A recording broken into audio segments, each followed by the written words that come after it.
Mercado, and I am a Blueman in training. My name is General Furman Judd, Jr., and I'm also a Blueman in training.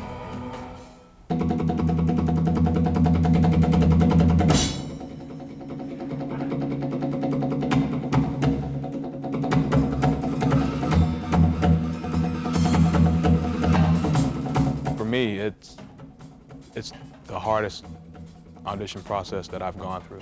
I've auditioned a lot for film and television, and a lot of people think that's really tough because it's strenuous and it's not a lot of movement and stuff like that, but just emotionally you have to deliver right there and in a small area.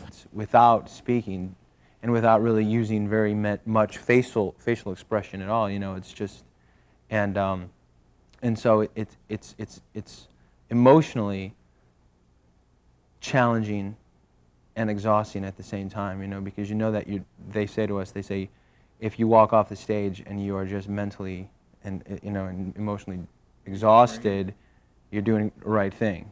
That's for sure.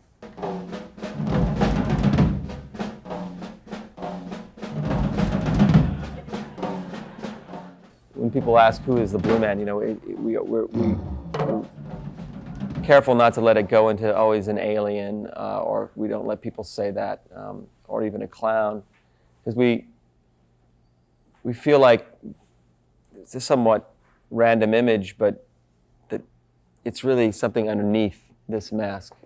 And so we try to have, it's very pared down, it's very wet and visceral, it's very streamlined, and we kind of look the same, you know, from a distance. You get closer, of course, and you look at our face and our humanity, and you see we're as different as can be. It's pushing us towards authenticity.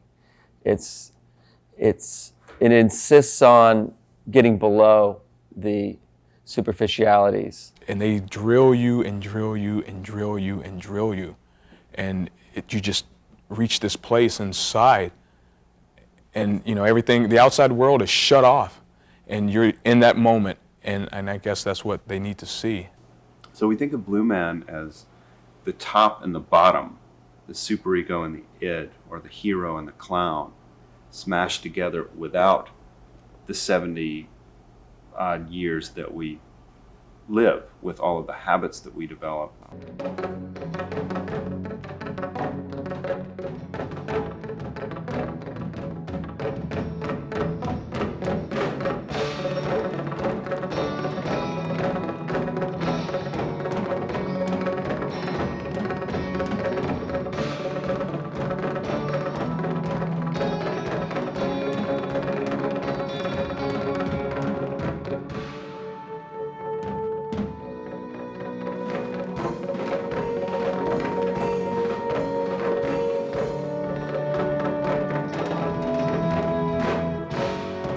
Within 2 weeks of doing the show without some direction or feedback, you can start to see that people will laugh at inauthentic comedy. They will reward a stupid facial expression. You know what I mean? They'll reward a bit. And that's one of our biggest challenges, is to keep the comedy from getting out of control, and to keep the comedy from becoming shtick and inauthentic, to keep the comedy from becoming the raison d'etre of the show versus a tool towards our own end. It's very important that we don't let the tail wag the dog.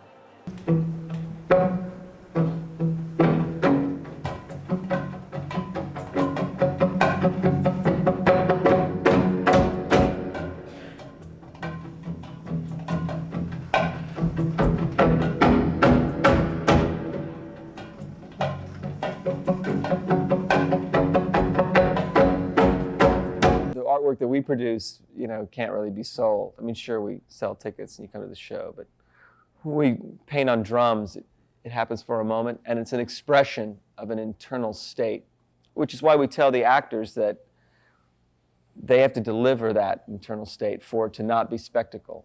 It's very close at any moment to spectacle or escapism, And we believe that it can be a profound thing that happens here if we create a truthful series of emotional states of heightened importance. We remind people the importance of actually gathering together in person, and kind of creating something special for no good reason. That's one of the things that's been stripped away, this sort of disenchantment of everything, the desacralization of objects, the lack of ritual, the throwaway society, everything, the Twinkies, the Captain Crunch is sold for its volume of sound crunch, not for its food value. This sort of strange world where objects don't have any value anymore.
I want him to have the kind of focus and hunger and singularity of purpose that an animal has. So it's those two kind of extremes. And I'm not sure how if I saw the middle, the ego come into, interacting with a Twinkie, I'm not sure how it would just, I don't know what that would look like really. Maybe it would, maybe he would do something clowny. I don't know. But, and when we say clown, we mean a very specific, we don't mean the Barnum and Bailey kind of clown. We mean clown as in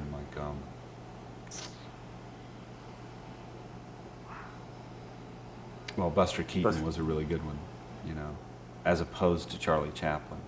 The board went right to and so the vortexes started going, and backstage, Andrew was like, should we be worried that the vortexes are going? Thought something terrible happened, so he was telling Kristen how to unplug them. And Every day, I, pinch myself or wake up and I have to keep telling myself that this is my job and I'm in training for this. But sometimes it slips away that the reality of it is amazing. I just kind of go, okay, let's see, I'm going to the theater to do what? And I go, God, I'm a Blueman, and get all excited again. It's like all over. And But yeah, I feel like a Blueman, learning the music and the whole process, and watching the guys that are in the show now. It's an ongoing process, and being trained by these guys. It's just the layers that we have to put on it to become a Blueman. It's not that you just get blue and you learn the music and you learn whatever, but it's a long process to become a Blueman. It's, you know, most people could look at the show and there's so much going on. Maybe the audience will get it, or maybe they don't get it.